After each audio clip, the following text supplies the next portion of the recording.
subscribe and hit the bell icon and never miss another video. Skipping and doing little jumps and you hear the heartbeat and all of that. You really, I mean, it sounds cliche, but you see the miracle of something from nothing, coming from absolutely nothing into forming a complete person. So I'm just looking forward to meeting this person. Hi, this is Malini and I'm here with the lovely Kalki Koechlin. Am I saying that right? That's right. Yes! And we're on a very special episode of Malini's Girl Tribes. A little bit of nostalgia because we've been doing this show, talking to women that I admire about various things that we only talk about in hushed whispers and nobody really says anything about. So thank you so much for coming and having this conversation. My pleasure. I'm looking forward to it. So you have some very exciting news. I do. Let's tell everybody what it is. It's right here at the belly button area. Wow. There's a little thing baking in the oven. That is so exciting. It's suiting you. You're like glowing. And, yeah, thank you. Thank you so much for coming and talking to us about it first, which is amazing. And I think what's really nice is that all the girls from the Girl Tribe have so many experiences that have to do with motherhood, that have questions to do with having kids. And I think seeing you talk about it is going to be very inspiring. So first, tell us, what was your reaction when you found out? I went and immediately bought another pregnancy test just to make sure. But it was a very happy reaction. I think the last few years have been a situation where I know I've wanted children, but I've also not been in either the time wasn't right or I wasn't with the right person or whatever, there was something. So all those things seem to come in place this time, even though it wasn't planned. We were thinking maybe in a year somewhere in the future, but I think that's the best thing about it, because now we're just diving right into it without too much, pre-planning. And I think that's what people always say, and everyone's like, okay, if you overthink it, because there's never a right time technically, there's always more work, there's always other things to deal with. And I think the big thing that I especially think women in India have to face is like, oh, you have to be married, you have to be settled, you have to have this much money. So have you faced like any awkward reactions because they're like, oh, but you're not married? And not enough people know right now. I'm sure I'm going to face those reactions after this. But, it's like, I've never been very good at the conventional thing anyway. When I was married, I didn't want kids at all. I even wrote an article about why do women have to have kids and why that pressure. Because as soon as we got married, there was the pressure of having kids. And now I'm not married and I'm having a kid. So, it's all a little bit upside down, but so I think one of the things that will make everyone feel good, I think you have to give two messages. One, to the women who are probably struggling with the idea that, hey, they're with somebody that they love, but they can't have kids unless they marry them. So why don't you give them a message to start with? What can I say? I'm standing here, I'm alive, I'm happy, and I'm having a baby with my partner, and we're not married. So if that's a situation you find yourself in or you want to find yourself in, I say go for it. And then another one, which I think is a very important one for people who don't understand this, the ones who are like, oh no, but it has to be done a certain way. And whether they're men or women, sometimes it just comes with this either patriarchy or fear. So what do you want them to understand? Whether it's the moms or the aunties or the guys? I mean, I do see where people come from, the security of marriage, especially in a country where you still need to register your child through a father, and if you're not married, in whose name, when you go to a school, do you register your child? And so these practical issues are very real. However, I think that you don't necessarily guarantee a relationship through marriage. You don't necessarily guarantee happiness through a contract. So I think, if you can look at it as finding the right community and atmosphere for your family and I think that is more important, finding the right atmosphere, the right environment for bringing up a child. That's more important than, the right conventional paperwork, bureaucracy stuff. Yeah, absolutely. I 100% agree. And I think a lot of it comes from, I think the external fear that people have. Understand that the people who are making these decisions and choices, like if I'm choosing to adopt or I'm choosing to have a child, trust that I know what I'm doing and I don't always need other people's opinions. Also, I don't object to you getting married. Yeah, so, why should you object to me having a child out of wedlock? Very, very good point. I know this whole out of wedlock. The other thing that I think is interesting is that people expect that, okay, now you're pregnant, now you're going to have kids, your priorities have to change completely. You should stop thinking about, they should focus on being a mother and all those things. So have you felt any internal shift that you're going to have to change your priorities? Some things, I guess, my recommendation for me on Netflix was serial killers. So I'm trying to get off the serial killer thing. Yeah. But honestly, it's like, this is going to be another thing that I juggle in my life. I work in Bollywood, I do theater, I write, I do spoken word, I perform live, I do podcasts, and now I'm going to bring up a child. Of course, I want to give that child as much attention as I can. And I think it's important that you have a very interactive early few years with your child. I think they say the first 3 years are the most formative years of a child's life. Yeah. The years that we don't even remember are the most formative. So that is important to me. There's certain things already, that I feel I'm preparing for just a quieter environment at home. Connecting with family again a lot more, just to have the community and support of friends and family. So those things are important. Absolutely. And I think one of the things, I guess now when I think about it, is I think the question people also ask is, okay, so what is your guarantee of security with a partner who's not your husband, right? So have you talked about it with your partner? I know that you've talked about him a little bit, but not too much. And what is do you have a plan? No, our guarantee of security is the love we have for each other, and the respect we have for each other, that even if, God forbid, love doesn't last, there's respect and a wanting to collaborate with each other, treating each other like human beings. I think that's the best guarantee. There's no guarantee for anything. You can die tomorrow. Yeah, so, all these guarantees are a sort of illusion, It's like, it's just looks good. It's like an Insta scam. It's so an Insta scam, this whole perception that people, because everyone's living this curated life, and I always tell people my life is not a series of celebrity interviews and OOTDs. There's a lot else going on. Yeah. So the thing that we also talk about in the Girl Tribe a lot is the fact that you have to raise your kids differently today. Either you're helicopter parenting or you're doing all these things. And I think what we were talking about earlier. What is helicopter parenting? I think it's just that, you're in a whirlwind and you're trying to balance so many things that you're doing alongside parenting. And this pressure women feel that I'm not a good parent if I'm, this work-life balance. Yes. If I have my own life. And I always tell people, they never ask a guy, how are you going to balance having a kid? They only ask women this question. Right.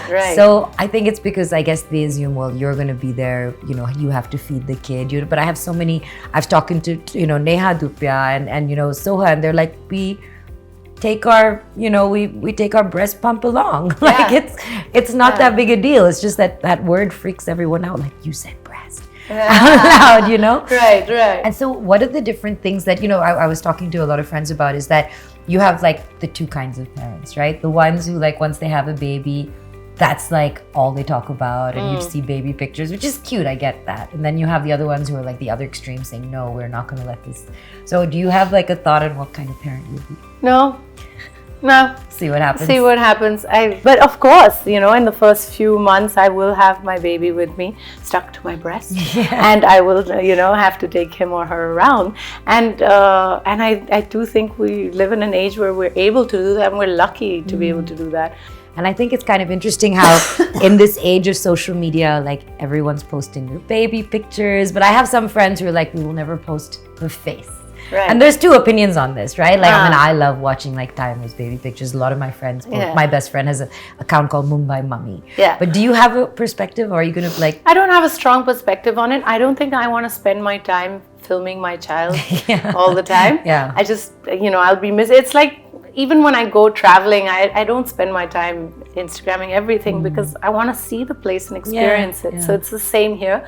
But I'm not going to be like, oh, I'm never going to show my child or anything like that. My child is part of the new generation, which is like, after millennials and after Gen Z and whatever's next, what is next? It is Gen Z. Yeah. Well, I think now the next generation, I don't know what they're going to be, but they're going to be part of this world. So. What are you most looking forward to about being a mom? Most looking forward to? I mean, already it's like when I see the sonography and I see this creature, which, let me tell you, in the first 3 months, it was an alien invasion. It was like a virus because I was throwing up. I was so ill, and I was like, how does nature ensure the survival of the species when it makes it so unpleasant for us? But I've passed that stage, and now thankfully I'm glowing, as you said, and peaceful and really excited. And of course, when you see your baby in the sonography, and it's skipping and doing little jumps, and you hear the heartbeat and all of that, you really, I mean, it sounds cliche, but you see the miracle of something from nothing, coming from absolutely nothing into forming a complete person. So I'm just looking forward to meeting this person. I know, it's going to be amazing. And I think what's been a large evolution that's also happened in Bollywood is that you see a lot more, celebrity moms, and like, Kareena was walking the runway pregnant, and it was suddenly like this big shift from being a taboo thing. So do you feel like there has been a big change, and do you feel like people are going to have a strange reaction at all to you being pregnant, or? I don't know. I think people are used to me surprising them. I don't think there's anything new there. But I think definitely in terms of like fitness and health, we're becoming much more aware. Like before it was like, you don't do any exercise while you're pregnant. Hide yourself in a room for 9 months. Whereas now it's like, you have to be strong. And I'm personally hoping for a natural birth. I'm going for a water birth. Oh, wow. So, for that, I do need to be really fit. I need to have certain breathing techniques and all of that. So, and it comes also if you sit on your sofa and eat sugar and take all the cravings you want, you're not going to have an easy birth. So, it's also about those awareness, what you're putting into your body. I've become far more aware of, eating organically, eating healthy, and all. Because that's what you're also putting in your baby's body. You're starting. And also the habits of the baby. Apparently, if you give in to your cravings at like 3 a.m, you're also gonna deal with a baby who wakes up every day at 3 a.m. and asks for milk, right? So you're putting in those habits, you're inculcating the habits into your child. Wow. And so what was your partner's reaction when you said that you're pregnant? It was like major surprise for both of you? Yeah, he was thrilled. I was actually really sick. Oh no. Because we had gone for my brother's wedding in Japan, and I did all the wrong things. I was drinking, I was eating raw sushi, and I went scuba diving. Wow. And something was wrong. I was so exhausted, and I remember the scuba diving. The second day, I was like, I can't, guys, you go without me. I'm gonna stay in the room, and it's not like me at all when I'm in a new country. But yeah, so I was very sick from the trip, and I was just like, oh my God, I need to check if this is real, this thing. And he was just really thrilled immediately. I think I took more time to digest it. And I think that a lot of people say, well, this is like the new point of no return. Like you can't decide to do this. Once you have kids, you're responsible for this entire... A friend of mine described it as like if you were to take my heart out of my body and it's just running around. And you have to know, which is a great description. So are you nervous about anything, or For sure. Where's my life gonna go? Am I gonna meet people ever again? Am I gonna just be at home exhausted all the time? All of those worries are there. And it's like 18 years of commitment. It's like the longest relationship I've ever had. Now that's coming up. we'll see. Yeah. I was telling you, I saw this amazing documentary about single women trying to find apartments in Bombay, and you were in that documentary as well, and talking about how people give you a hard time unless you're married. And I think there was a Miss India who lost her crown because she had pretended to be married for some. It's just ridiculous. So do you feel like this is perhaps a topic that needs to be addressed with everyone as well? And do you think that people can get past this, or are there any things that you feel like you might have to prepare yourself to face?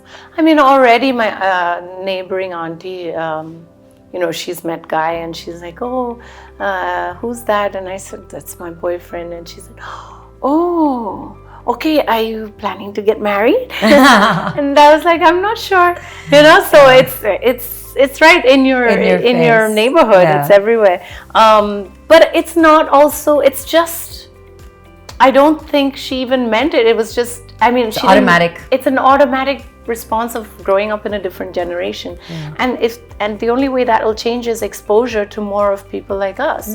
The more people are exposed to a generation which doesn't give an F and does what they want to do, I think the more people will be like, okay, well, let's see if you're responsible enough to deal with it. And that's also something we need to sort of stand up and show. Just because I'm not married doesn't mean I can't be a responsible mother or partner. And I think part of it is people assume that if you're not married, then something was a huge mistake, and you're I think that's part of it. It's like, oh, but you probably just made a mistake, and now, because that's the whole trauma that people have, like, oh, what if my daughter has a boyfriend and she gets pregnant, then no one will marry her. So how do you get people to wrap their heads around that? I don't know if I can. I don't know if it's even my job to try and convince other people of how to live their life, or or convince them how I'm living my life, except by example, except by doing it and managing to do it successfully. I think the other thing is, this always happens to me. If someone makes me uncomfortable, I always 2 hours later come up with the best, funniest reply. So it's damn it, I wish I thought of that. So for even, especially, maybe it will be helpful to a lot of women who face something similar. Is there something you've thought of, is if someone says, but you're not married, that you're going to be like, this is what I can say? Yeah, I don't know. I mean, I've had a lot of people come up to me and say your bra strap is showing, or things like that, commenting on me. And I'm like, okay, so don't look. Look the other way. I'm not asking you to be in my life. You don't need, and I'm not in your life. So it's it's so true. Sometimes I post things and someone's like, oh, another OTD. I'm like, who told you? Follow me. Feel free. You're just helping my engagement, frankly. So the one thing I think you have to prepare for is how much advice you're gonna get from the whole. I've heard about this. It's supposed to be terrible. Right now, I haven't had too much exposure to that. But friends who've had kids are like, I have to send family members back. I can't deal with all the advice they're giving me. Don't eat this, cover your head, do this, don't do that. Especially when they say, and then they're like, okay, the kid, but I've heard the funniest ones, make sure that there's a picture of a fair baby that you keep looking at so your baby's fair. Wow. Which is hilarious, amazing. So what is your strategy? How are you going to deal with that? Because you're going to hear a lot of advice. You're just going to be like, okay, I'll take it. Yeah, I guess I'll just smile at them and be like, thanks. I'm glad you care. But I really don't know how I'm going to deal with it. I feel like, I don't even want to start thinking about postpartum. I don't want to start thinking about breastfeeding and all those things, because I'm like, let's deal with this phase. Okay, this phase is getting over the vomiting. The next phase is starting to get backaches and being, cravings. And the next phase will be, I'm a whale. I mean, let's just deal with it, step by step. So I think it's going to be the same with the advice. I'll just be like, okay, guys, I can't take too much. Just deal with today. So when are you due, by the way? End of Jan. How exciting. Oh my God. So I know the messages keep changing, but I'd love for you to give a message to your unborn child, boy or girl, something that you would like them to know for the future. Hey kid, it's gonna be tough, but it can't be tougher than what you're going through right now in the womb, because forming and existing is already probably one of the toughest jobs. I got your back. Actually, you got mine right now, so that's why I'm going to get your back once you're born. Amazing. Thank you so much for chatting with me. It was so much fun. Thank and you. I think you're going to inspire a lot of women to feel a lot more comfortable about themselves and their decisions and their choices and have an amazing pregnancy. And I'm super excited for you. I hope you're going to come back after you have the baby so we can have another conversation about this. Yeah, definitely. Oh, one extra weight. At least it'll be on the side. On the side. Not like great. You can attach breastfeeding. Yeah. All of that will be great. Thanks so much for watching. And remember, you can leave a comment. This is Malini's Girl Tribe. Tell us your experiences and if you have any follow-up questions. Thanks. I'm just thinking if I have a kid, I'll just like take. You're taking enough. Yours for a bit.